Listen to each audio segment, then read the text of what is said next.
নীলাচল নিবাসায় নিত্যায় পরমাত্মনে বলভদ্রা সুভদ্রাভং জগন্নাথায় তে নমঃ।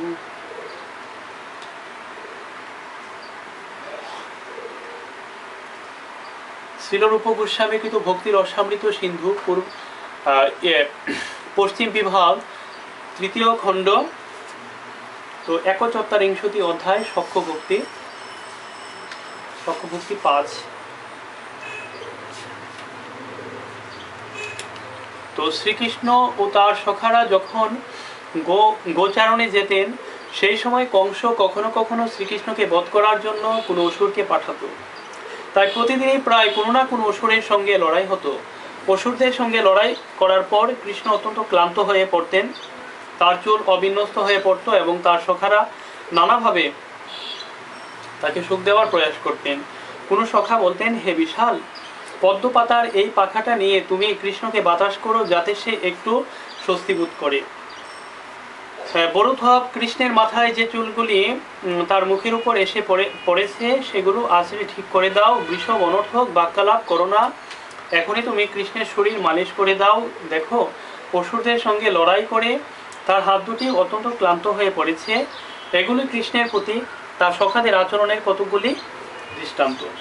তো দেবপ্রস্থ নামক শ্রীকৃষ্ণের এক সখার বর্ণনা করে বলা হয়েছে, তিনি অত্যন্ত বলবান, বিচক্ষণ, পণ্ডিত ও খুব ভালো খেলোয়াড়। তিনি শ্বেতবস্ত্র ধারণ করেন এবং তার চুল গুচ্ছাকারে দড়ি দিয়ে বাঁধা থাকে। অসুরদের সঙ্গে শ্রীকৃষ্ণের যখনই যুদ্ধ হয়, তখন এই দেবপ্রস্থ সর্বাগ্রে তাকে সাহায্য করবার জন্য এগিয়ে যান এবং মত্তহস্তির মতো লড়াই করেন।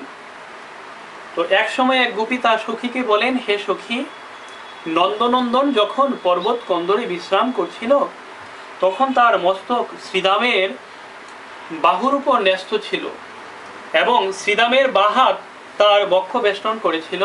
সেই সুযোগে দেবপ্রস্থ কৃষ্ণের প্রতি গভীর অনুরাগের বশবর্তী হয়ে তার পা টিপতে শুরু করে। এরকমই হচ্ছে গোচারণে শ্রীকৃষ্ণের সখাদের কার্যকলাপ।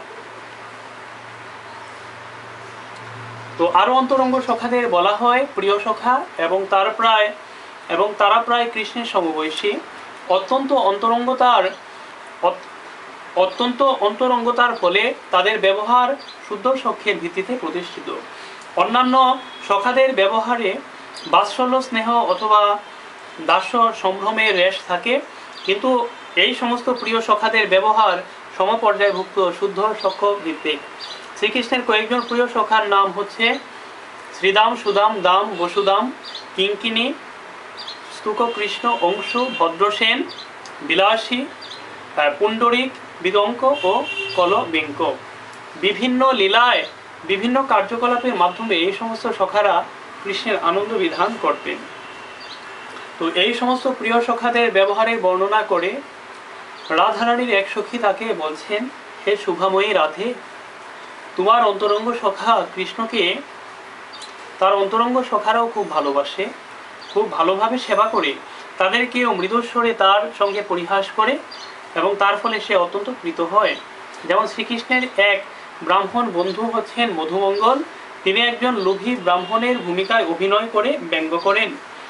সখারা যখন ভোজন করেন, তিনি তখন সকলের থেকে অধিক ভোজন করেন। বিশেষ করে লাড্ডু তার অত্যন্ত প্রিয়। সবার চাইতে বেশি লাড্ডু খেয়েও মধুমঙ্গলের তৃপ্তি হতো না এবং তিনি কৃষ্ণকে বলতেন, তুমি যদি আমাকে আরেকটি লাড্ডু দাও, তাহলে আমি প্রসন্ন হয়ে তোমাকে আশীর্বাদ করব, যাতে রাধারানী তোমার প্রতি অত্যন্ত প্রীত হয়। ব্রাহ্মণেরা বৈশ্যদের আশীর্বাদ করেন এবং কৃষ্ণ বৈশ্যরাজ নন্দ মহারাজের পুত্ররূপে লীলাবিলাস করার জন্য ব্রাহ্মণ বালক মধুমঙ্গল তার সাথে এইভাবে পরিহাস করেছিলেন। এইভাবে তার সখার আশীর্বাদ পেয়ে কৃষ্ণ অত্যন্ত প্রীত হতেন এবং তাকে লাড্ডুর পর লাড্ডু উপহার দিতেন।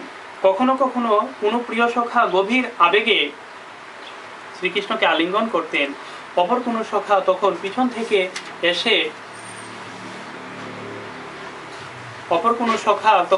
থেকে এসে শ্রীকৃষ্ণের চোখ টিপে ধরতেন। তার প্রিয় সখাদের এইরকম আচরণে শ্রীকৃষ্ণ সর্বদাই আনন্দে সর্বদাই আনন্দ অনুভব করতেন। হরে কৃষ্ণ।